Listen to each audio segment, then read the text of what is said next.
காரணம் விஜயா? எல்லாம் சொல்றாங்க திமுக தோத்ததுக்கு காரணம் விஜய். நான் சொல்றேன் திமுக நாசமாய் போனதற்கு காரணம், தோத்ததற்கு காரணம் ஆம்ஸ்ட்ராங் அண்ணன் மீது நடந்த படுகொலையும் ஒரு காரணம். மனசுல கரம் வச்சோம் சென்னையில. அவனை நீ கொலை நீ பாத்துட்டு இருக்கியா? இவ்வளவு பெரிய கொலைய, பந்தர் கார்டன்ல நடக்கிற கொலைய நீங்க அரசாங்கம் பாத்துக்கிட்டு இருக்கு, காவல்துறை எல்லாம் பாக்குதா? பாரு, உனக்கு எலெக்ஷன்ல காட்டுறோம் சென்னை எங்கள் கோட்டை, சென்னை எங்கள் கோட்டை. முடிச்சுதா? சென்னை முடிச்சுதா உங்களுக்கு? அதுதான் நினைச்சுப்பாங்க. விஜய் கூட நினைச்சுப்பாரு நம்மளுடைய பவர்.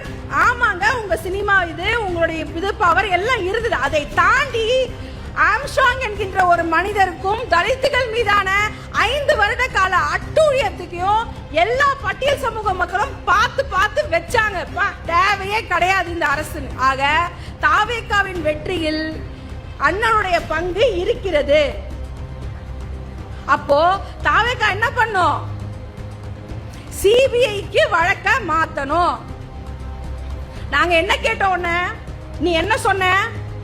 வந்ததுமே முதல்வர் விஜய்க்கு நிறைய மரியாதை இருக்கிறது. அவர்கிட்ட சொன்னது என்னன்னா சிபிஐக்கு மாற்றுங்க. உங்களுக்கு என்ன கஷ்டம் சிபிஐக்கு மாற்றுறதுல?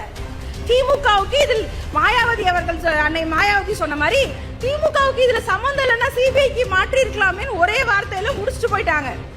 திமுக மாத்தல, பின்னாடி இருக்கும் சூட்சமம் அரசியல் நமக்கு தெரியும்.